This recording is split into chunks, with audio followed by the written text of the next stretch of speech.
FEO సంస్థకు సంబంధించిన ప్రతినిధి ఈ కార్ రేస్లకు సంబంధించి చర్చించాలంటే నేను అపాయింట్మెంట్ ఇవ్వకుంటే ఎందుకుంటా అధ్యక్ష? ఏముంది అధ్యక్ష? నేను దిగిన ఫోటో అధ్యక్ష, ఆ ఫోటో నేనే దిగిన, వాళ్ళని పిలిచినా నేను. వాళ్ళు వచ్చి కలుస్తామంటే రమ్మన్నా, వచ్చి కలిచారు. కలిసిన తర్వాత ఈ విషయం ప్రస్తావించారు. ఈ విషయం ప్రస్తావిస్తే నేను అడిగిన మాకేం సంబంధమయ్యా, మాకేం సంబంధం, దీంట్లో ప్రభుత్వం ఎందుకు డబ్బులు ఇస్తుందని. లేదు సార్, కేటీఆర్ మేము చీకట్లో మాట్లాడుకున్నాం, అదంతా సెట్ అయిపోయింది సార్, జర్ర మీరు అంటే వేసేసుకొని వెళ్ళిపోతాం సార్, ఒక 600 కోట్లు జర అని రా సార్ అని వచ్చారు. అనే ముందర ఫస్ట్ అయితే అధికారులను అడుగుదామని చెప్పి ఆయన చెప్పిన తర్వాతనే దీని వెనకాల ఉన్న వ్యవహారం ఏంది అనేది నేను అధికారులను పిలిచి అడిగిన అధ్యక్ష. ఆ ప్రతినిధి వచ్చి నన్ను కలిసి నువ్వు అని అడగకపోతే నా దృష్టికి ఇంత తొందరగా వస్తుండేనో రాకపోతుండో నాకు తెలియదు అధ్యక్ష. నేను ఎందుకు పూర్తి వివరాలు ఇక్కడ చర్చిస్తలేనంటే, 1 ఏసీబీ విచారణ చేస్తుంది, కేసు అయింది.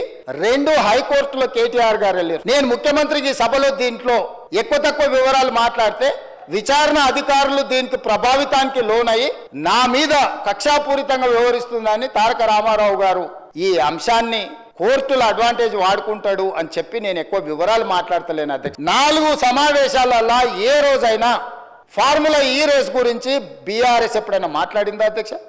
నిన్న సాయంత్రం నుంచి ఎట్టి పరిస్థితుల్లో చర్చ జరగాల్సిందే, ఈ సభను నడవనీయం. ఏంటి అధ్యక్ష దురహంకారం? హెచ్ఎండిఏ ఖాతాలో ఉండాల్సిన కోట్ల రూపాయలు లండన్లో ఏదో కంపెనీకి మార్చి, ఆ లండన్ కంపెనీ వెనకాల నీకేం లాలూచుందో చెప్పకుండా ముందు ట్రైపార్టీ అగ్రిమెంట్ ఉన్నదాన్ని బైపార్టీ అగ్రిమెంట్ చేసి, బైపార్టీ అగ్రిమెంట్ల ఎన్నికల నిబంధనలు ఉల్లంఘించి, రాష్ట్ర ప్రభుత్వ విధి విధానాలను ఉల్లంఘించి అన్ని రకాలుగా కోట్ల రూపాయలు అధ్యక్ష. 55 కోట్లు అంటుండు అధ్యక్ష, వీళ్ళు చేసుకున్నది 600 కోట్లు ఇయనికే. 55 కోట్లు ఇవ్వగానే నేను పట్టుకున్నా అధ్యక్ష. 55 కోట్లు ఇవ్వగానే నేను పట్టుకున్నా కాబట్టి 500 కోట్లు మిగిలిపోయినాయి అధ్యక్ష. లేకపోతే నేను జర్ర ఆయన వచ్చిండు కదా చెప్పిన కదా అధ్యక్ష, జర్ర అని అయిపోతుందని.